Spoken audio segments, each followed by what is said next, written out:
Okay, shall we start now? Yes.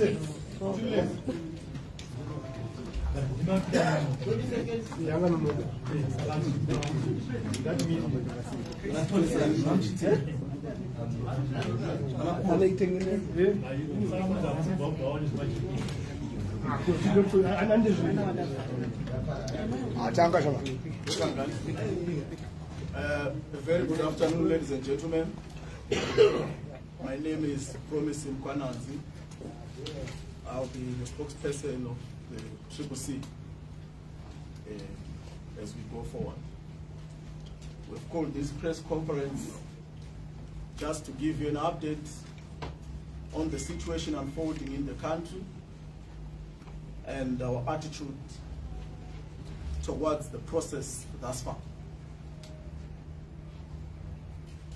We wish to start by thanking the citizens of Zimbabwe who have shown unrelenting resilience and determination to exercise their inalienable democratic right to vote. We think that this is paramount, this is important, because the right to vote did not come for free. There was a protracted struggle to bring about the realization of the right to vote.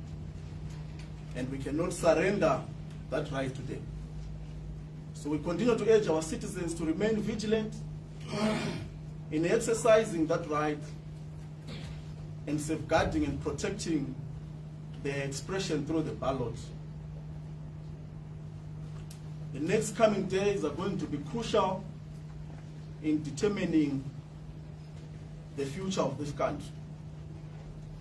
President Nelson Chamisa is well and fine, ready and geared to form a government for everyone. To form a government, an all-inclusive government, which will benefit all citizens in the country. As a movement, we are currently seized with monitoring the electoral process, particularly the V11s and V23s. We are watching ZEC, and we hope that ZEC is going to do the right thing. We know that there are areas where they are refusing to post the V11s and the V23s. And in some instances, it is alleged that presiding officers are actually instructed to make clandestine phone calls before publishing the V11s. We ask our observers, local and international, and our political party observers to record the results and ensure that the results that were counted at the polling station are the same results that will be posted.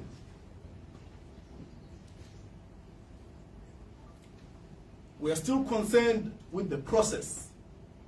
We feel that the electoral process is fundamentally flawed and is unable to produce a free and fair electoral outcome. Nonetheless, we knew this beforehand, and we've prepared ourselves to win an unfree and unfair election. How do we do this?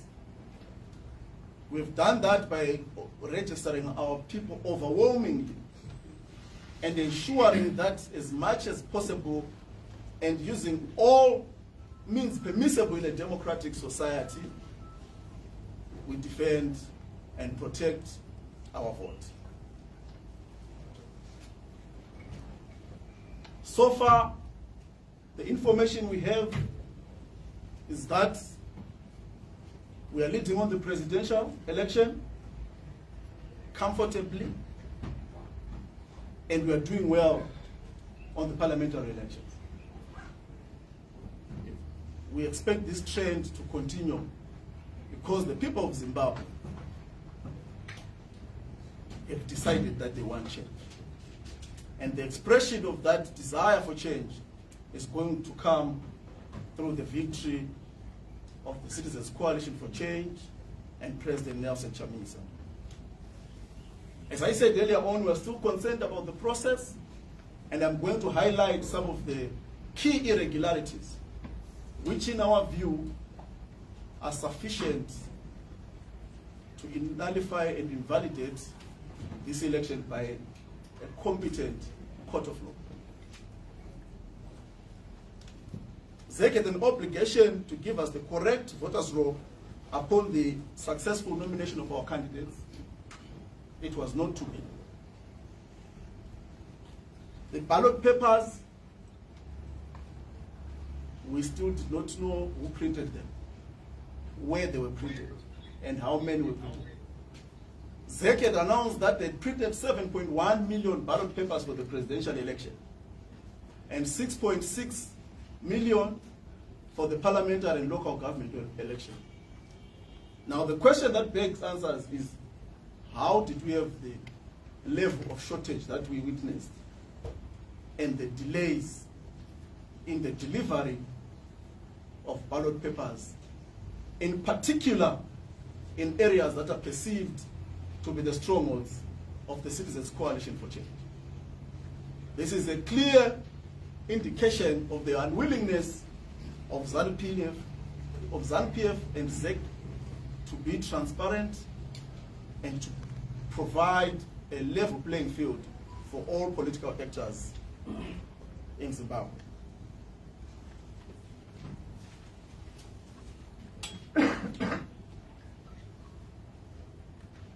Still on the ballots, there were pathetic photos of our candidates, in particular our presidential candidate, Advocate Nelson Chamisa. We believe that it was deliberate to put a picture which was not clear in the desperate attempt to cloud the will of the people. We do not accept this, and we hope that we'll have an improvement in the future. In 2018, the AU Observer Mission made a recommendation that ZEC must be more transparent and more consultative in the coming elections. I'm afraid to say that they have not passed that test, and subsequently they have compromised their credibility as an impartial, professional, and credible body to conduct free and fair elections. Free and fair elections are the backbone of legitimacy.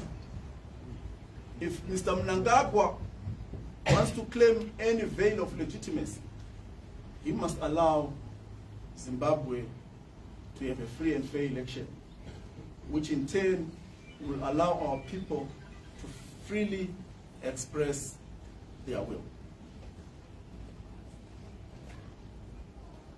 In conclusion, we heard that ZEC was saying they delayed the printing of ballot papers because of court cases that were brought about, not just by the CCC, but by other parties. We want to put on record that we should not have gone to court in the first place if ZEC had been doing things properly. The fact that people were going to court over commonsensical processes is in itself a great cause for concern.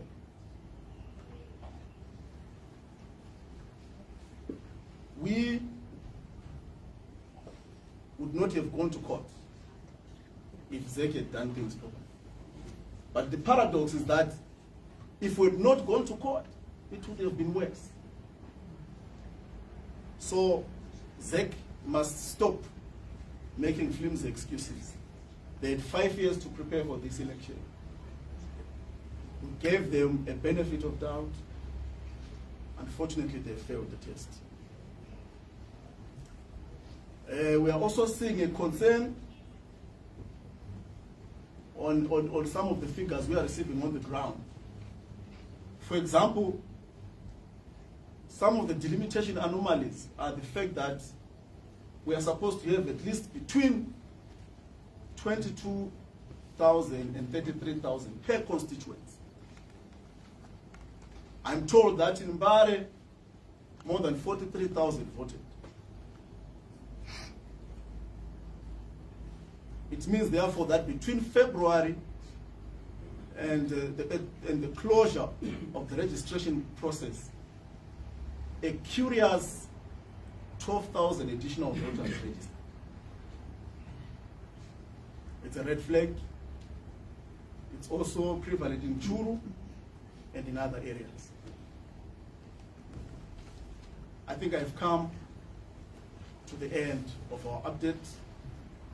I will invite members of the press to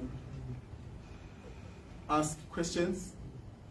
My sister Ellen will assist me with the questions, picking, and I'll be answering the question. Oh, thank you.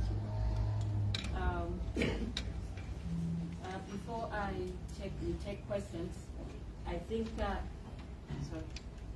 thank you. Before we take questions, I think it's important that we talk about the arrest of our colleagues in the civic sector, the arrest of our members of ZEC, and okay.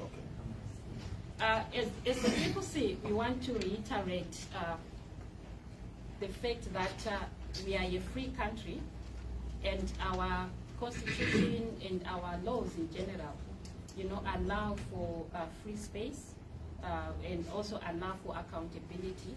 And what our colleagues in the civic sector, specifically ZEC and ERC, we're trying to ensure that we have a transparent election and also enhance the accountability of this election. This is the mandate. This is their mandate as the election watchdogs. And therefore, as the CCC, in addition to what my colleague said, we want to strongly condemn their arrests. And we want to ensure that they will be released soon, and they will be given the opportunity to continue in executing their mandate. So that's what I wanted to add on to. So maybe we can take 1 or 2 questions, which we will respond to. You could just introduce yourself and indicate the media house that you belong to. My name is Tingetai Zola from Spain, the National News Service. From you saying the information that you are reading in terms of presidential votes and parliamentary, can you tell us the figures that we need? At least you say that's different.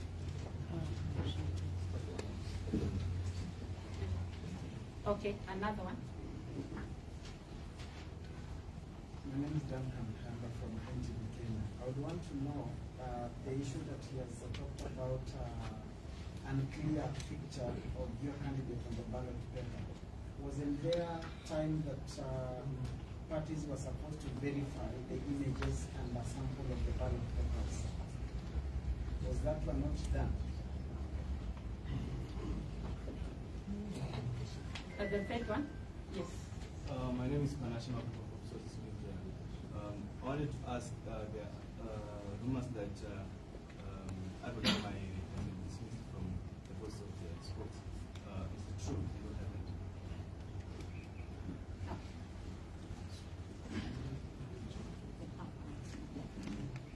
Thank you for the questions. We are unable to give you the figures because of the limitations of the law. We wait for the official announcement by the Zimbabwe Electoral Commission that we are also collating and tabulating the election, so we know what we're talking about. Advocate Mahere has not been dismissed, still an integral part of the movement.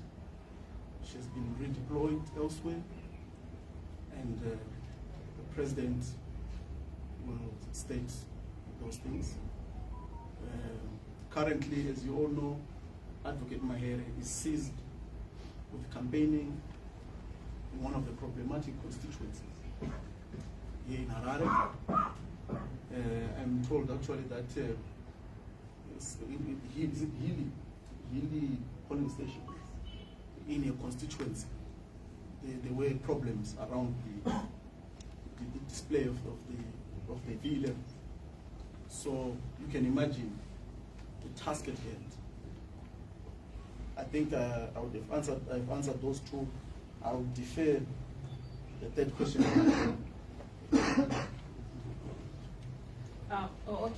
Thank you. In response to the question regarding the issue of the ballot paper, you go to section 52A of our Electoral Act. It's very clear with respect to the duty of a ZEC to inform stakeholders, and also there is the overriding duty to be transparent and to be accountable. When talking about transparency, we expected ZEC to give stakeholders the opportunity to, in fact, not stakeholders, but the nominated candidates, the opportunity to inspect the ballot paper. This has been the trend in the previous elections. You go back to even the by-elections in March 2022. Our candidates had the opportunity to inspect the vote, to inspect the ballot paper. And just like in 2018, if you could recall the simple ballot paper that was in circulation, that was part of the inspection. But because ZEC abrogated its duty of being, its responsibility of being transparent, this is why we're in a mess yesterday. You'd go, for example, in wards, in Bulawayo, for example, Ward 1 and Ward 22. We had cases where there was a mix-up, in those areas where some of our candidates, CCC candidates, were not on the ballot paper.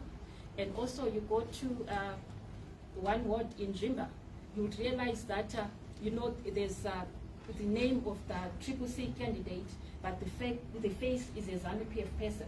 So those are issues that could have been resolved when ZEC would have opened up to stakeholders to inspect the ballot. So in short, we never consulted, and there was no opportunity to inspect. And moreover, the issue of the design of the ballot paper for the president. We noted that ZEC breached the law. It's clear in the law that the ballot paper should be in a single column and should be in alphabetical order. But because we're not consulted in the design and ZEC chose not to follow the law, you realize that the ballot paper had two columns. And the two columns were meant to profile Mr. Mnangagwa so that it becomes #1 on the ballot paper, which clearly, you know, we see some connivance between ZEC and the incumbent. So these are the concerns that we've raised with regards to the ballot paper. Thank you. Any further questions? Love John Trugiza from CCC. There are about 39 CSO members who were arrested, I think yesterday, and the government is alleging that they are working with you, the CCC. How exactly are you, or were you working with them? Thank you for that. Any other questions? Yeah, one here, sorry. Okay. Okay. Yes. Hey, John McDermott from The Economist. If the PBT results that you put out are different in a negative way from the official ZEC results, what, in addition to a court challenge, would the CCC strategy be? For instance, would you call for peaceful protests by your supporters?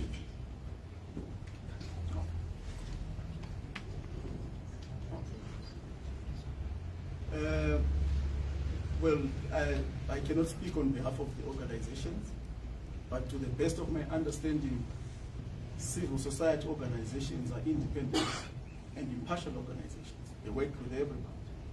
They work with every stakeholder. It could be ZANU, it could be CCC, wherever they want to work. So I think the statement by the government is inaccurate and really just, you know, trying to justify an unjustifiable arrest. They should not even be talking about that, because those people are not supposed to be arrested in the first place. And the problem is that the arrests, they actually stain the credibility of the industry. And you wonder what the logic is. Then in terms of the election results, I think what we can say for now is that we are monitoring the situation. We've learned a lot from the past, and we will be responding accordingly at the appropriate time. But what we want to assure the people of Zimbabwe is that we are not going to let ZANU-PF get away with theft again. I think if there are no other questions. Yes, one more. Just a state of statement. Are you aware on the arrest of election observers in a region called Grange? If yes, how many have been arrested? If you are aware of any election observers who have been arrested? No, we're not aware. My question I think we'll take the last three questions. My name is freelance journalist. So my question is emanating from Data Center, where I was covering Which is that? Data Center. I spoke to the contesting candidate for CC, and he highlighted that there was a lot of people. He said the contesting candidate for Zambia passed people. I think he said about 10 buses, which came from places like Zaraban, all the various colleges in Zimbabwe. I wanted to hear your position. What are we going to do? What's the plan? Because we say we have been handling the plan. Well, I'm not privy to the facts of that case. But as I said, we have separate different departments that are monitoring everything. We will respond to it when it is brought to our attention. Last one. I presume that the CCC has been engaging the police concerning electoral anomalies and irregularities. So I want to know, with your engagements, are the police aware of the shadowy group called FAS and its activities, and what has been their communication or position concerning FAS?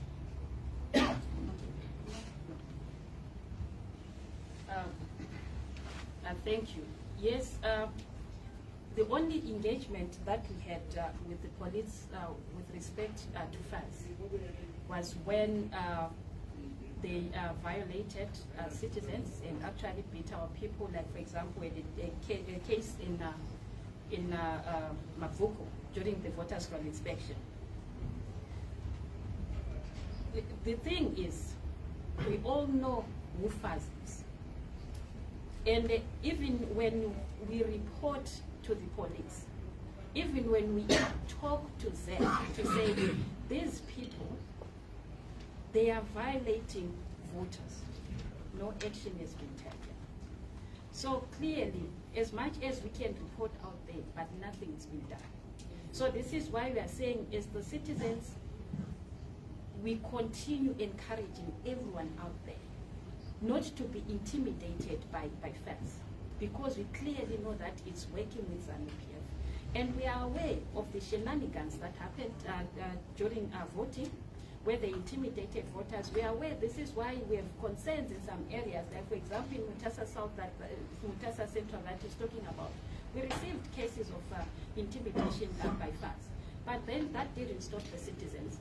Some were resilient, some thought, no, you know what, this is time, the opportunity to bring about change. So they can do anything, but they will not change the hearts of citizens. But anyway, the bottom line is that as a party, we are monitoring their activities. We will ensure by all means, democratic and peaceful means, that our people are protected out there.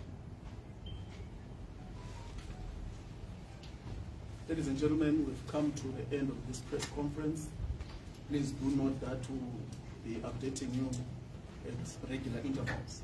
And feel free to phone us for any comments or any information that you may need. Thank you very much.